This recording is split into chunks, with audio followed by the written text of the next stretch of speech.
Will anyone look a little into the mystery of how ideals are manufactured in this world? Who has the courage to do it? Every day we have to distinguish between right and wrong. While it is hard to always act virtuously, we usually know at least how we should act.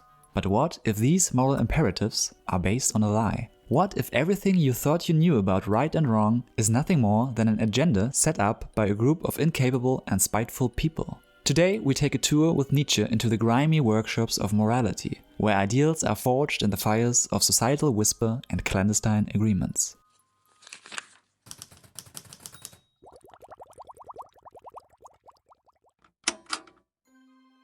I see nothing, I hear them all. It is a cautious, spiteful, gentle whispering and muttering, together in all the corners and crannies. Before we follow Nietzsche into the dark workshops of morality, let's quickly take a look at what we see as moral behavior today. In the conventional narrative, virtuous actions are often synonymous with qualities such as kindness, humility, and selflessness. These virtues, deeply rooted in cultural and religious traditions, form the bedrock of society's moral codes. The ideal of virtuous behavior guides individuals in their everyday actions. Let's consider the virtue of forgiveness. In many cultural and religious contexts, forgiveness is portrayed as an admirable quality, one that reflects compassion and moral superiority. In the conventional narrative, forgiving someone who has wronged us is often seen as an act of moral strength. It suggests an ability to rise above personal grievances, transcend negative emotions, and extend benevolence towards the transgressor. This virtuous act aligns with the idea that harboring grudges or seeking revenge is morally inferior. There are a lot of these ideals, and they have a tremendous influence in shaping the moral landscape of human behavior. Orienting ourselves using these ideals, we learn to distinguish between good and evil. Because evil is now constituted as the antithesis to these virtues. Consequently, natural instincts, desires, and passions are considered evil or sinful. We often resent people in power and label qualities associated with dominance and nobility as morally wrong. Now there's a last step before we can enter the cellars of moral forgery. Because since we learned what conventional morality does, we now need to know what Nietzsche thinks real virtue looks like. Nietzsche proposes that before the hegemony of Christian morality, there were the ethics of the ancient Greeks. The Greeks embraced a lifestyle that Nietzsche celebrated for its affirmation of life, strength, and vitality. This lifestyle can be boiled down to the following 5 aspects. In the Greek ethos, virtues were not solely defined by humility and meekness, but were rather a celebration of nobility and excellence. The concept of the arete, meaning excellence or virtue, was central. Virtuous actions were those that emanated from a place of strength, courage, and the pursuit of one's potential. Rather than viewing power as inherently negative, the Greeks embraced power as a manifestation of life's vitality. Virtue, in this context, was intertwined with the dynamic expression of one's inherent strength and capabilities. Greek virtues were often linked to the ability to overcome challenges and adversity. The hero, a prevalent figure in Greek mythology, embodied virtues through the triumph over obstacles. This stands in contrast to later morality that emphasized endurance, meekness, and submission. Nietzsche celebrated the Dionysian spirit in Greek culture, a force of ecstatic, creative energy. The Dionysian celebration of life, characterized by art, music, and revelry, exemplified a virtue that embraces the intensity and vibrancy of existence. Greek morality, according to Nietzsche, affirmed natural instincts and desires, rather than repressing them. The Greeks recognized the importance of acknowledging and harmonizing with the fundamental drives of human nature. In embracing the virtues of strength, nobility, and the affirmation of life, Nietzsche saw the original Greek morality as a paradigm that celebrated the flourishing of human potential, rather than a morality rooted in resentment and the negation of life. Now, if this once was the way of life, what has happened? When did the Greek moral landscape become lost? Was this a coincidental development, or is there more to this shift? Let's go to where the magic happens and follow Nietzsche down into the workshops where morality is manufactured. The wild revelation Nietzsche advocates is this. There are 2 types of people, the powerful ones, full of life, purpose, and strength, and the weak ones, lacking all these Greek virtues. Naturally, the latter suffers under all their inferiority. Looking at other people full of vitality and strength, they become resentful and bitter because they envy them.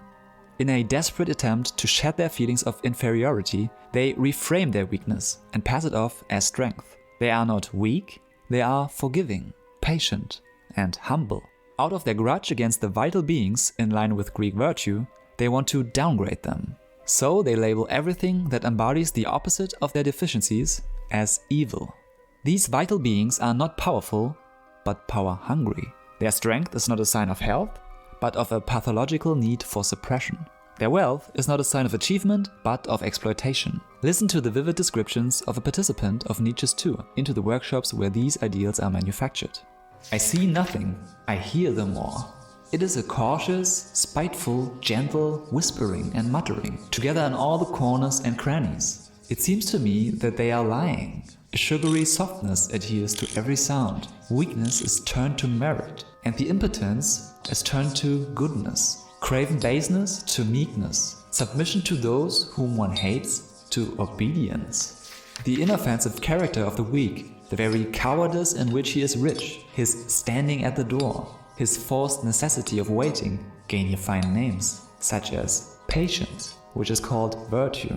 Not being able to avenge oneself is called not wishing to avenge oneself. Perhaps even forgiveness. They also talk of the love of their enemies and sweat thereby. Here we see how weakness is turned into strength by lying. Because they cannot act differently, they simply elevate their behavior and call it virtuous. In their misery, they try to delude everyone, including themselves, that they are the secret saints of this world. This claim turns their misery into supposed blessedness. They are now giving me to understand that not only are they better men than the mighty, the lords of the earth, whose spittle they have got to lick, not out of fear, not at all out of fear, but because God ordains that one should honor all authority.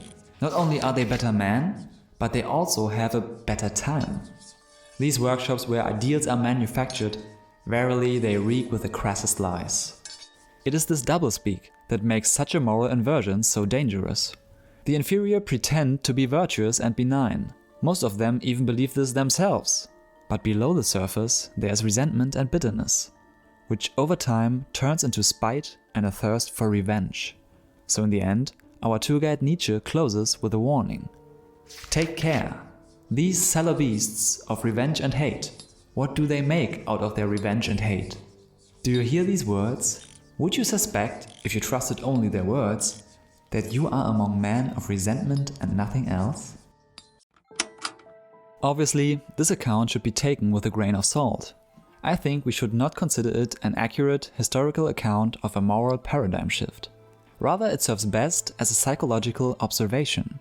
These two groups are not two kinds of human beings, but two psychological forces that inhabit every mind.